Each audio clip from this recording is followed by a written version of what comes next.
Today, Christian radio reminded me of those machines that they have at many fairs and different carnivals and things. It's a board that sits in front of you, and you have a mallet in your hand, and little heads pop up, and you're supposed to pop the head on the with the mallet, and as fast as you hit one, other heads come up, and of course you're swinging away trying to hit as many heads as they pop up, and then go back down as you possibly can. And the Christian radio commentator said, do you feel like you're doing that? Do you feel frustrated that you're just trying to handle so many things at one time? And I thought to myself, there are some times when I feel like the little head that's popping up and that people keep popping me. Uh, I think that all of us are overwhelmed sometimes by different things that happen. I was bringing some mulch back up from downtown. Remember, we travel from about 700 feet of elevation to over 2,000 feet of elevation now as we come up our mountain. And I had a load on my trailer of mulch. I asked the man as I purchased the mulch, how much does the yard of mulch weigh? And he said between 500 and 700 pounds. And I can get about 1.5 yards to 2 yards on my trailer. And then the springs are compressed almost all the way, and that's about the capacity of the trailer. A couple of years ago, I was coming up the mountain with a load of stone. I had overloaded the trailer. There are several hairpin turns on the road coming up the mountain. And as I came and got within about 2 miles of the place, I went around one of those hairpin turns, and the axle slipped on the frame of the trailer. That made the wheels go cockeyed, one forward, one back, and it snapped the axle. There I was with almost a ton of stone on the trailer. I was over on the edge of the mountain. The trailer was attached to my car and was pulling heavily against the trailer hitch.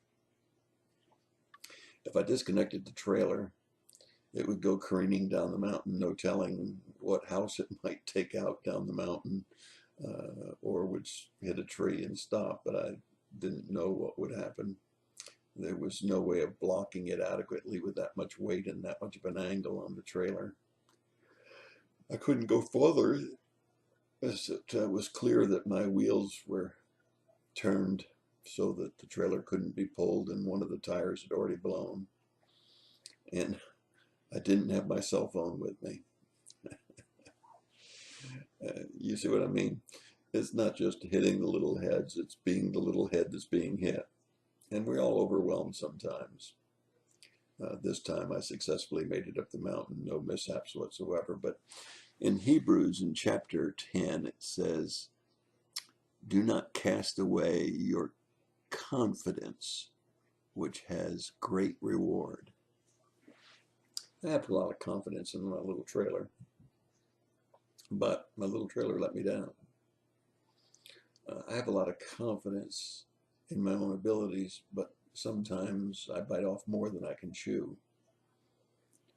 I have a lot of confidence in the Lord, and that's what Hebrews is talking about. The confidence you've established in the Lord is something not to cast away. Will He always give you pie in the sky? Will He always see you safely up the mountain? Keep your trailer from careening off the cliff? No, that's not what life's about. Life does have its failures. Life does have its hits on the head. But that doesn't mean that God won't be with you through the turmoil and through the struggles. One of my favorite verses, and I'm sure if you've watched these videos very often, is John 16:33. Jesus was speaking, and He said, in the world you'll have tribulation. But be of good cheer, I've overcome the world. You see, He won't keep us immune from trouble and problems or getting hit on the head, but He will see us through. And so my shirt's very proper here. Press on. Continue to press on. Don't throw your confidence to the side. Remember that God, even though he may allow you to go through difficult times, he'll be there with you. He'll see you through. Will it be painful? Sometimes. Will it be difficult? Sometimes. But will he always be there all the time? That's your thought for the day. God bless you and have a great day.